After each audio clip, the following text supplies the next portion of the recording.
بيسمع القرآن يا جدعان، اللي بيرغوا ورا كده نقول سويا: اللهم أنت ربي، اللهم أنت ربي، اللهم أنت ربي، اللهم أنت ربي، اللهم أنت ربي، اللهم أنت ربي، لا إله إلا أنت، لا إله إلا أنت، خلقتني خلقتني وأنا عبدك، وأنا عبدك، وأنا على عهدك ووعدك ما استطعت، وأنا عهدك وما استطعت، أبوء لك بنعمتك علي، أبوء لك بنعمتي علي، وأبوء بذنبي، وأبوء بذنبي، فاغفر لي، فاغفر لي، فإنه لا يغفر الذنوب إلا أنت، أنه لا يغفر الذنوب إلا أنت، لا إله إلا أنت سبحانك، لا إله إلا أنت سبحانك، إني كنت من الظالمين.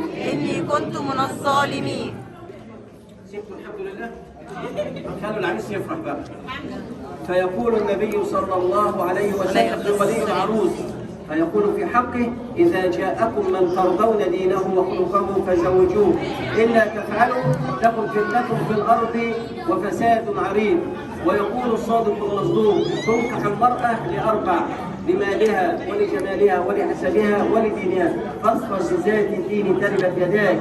ويقول الصادق المصدوق صلى الله عليه وسلم: خير متاع الدنيا الزوجة الصالحة، إذا نظر إليها سرته، وإذا أمرها أطاعته، وإذا أقسم عليها. اللهم بارك في هذا الزواج.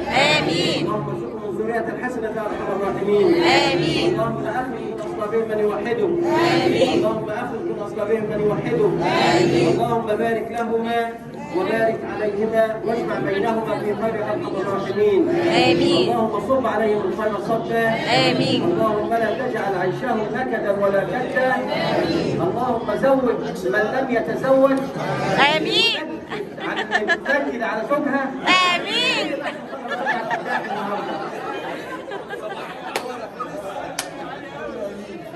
والسلام على سيدنا محمد. ما تتلخبطش. أول مرة أكتب كاتب كتاب يا جماعة.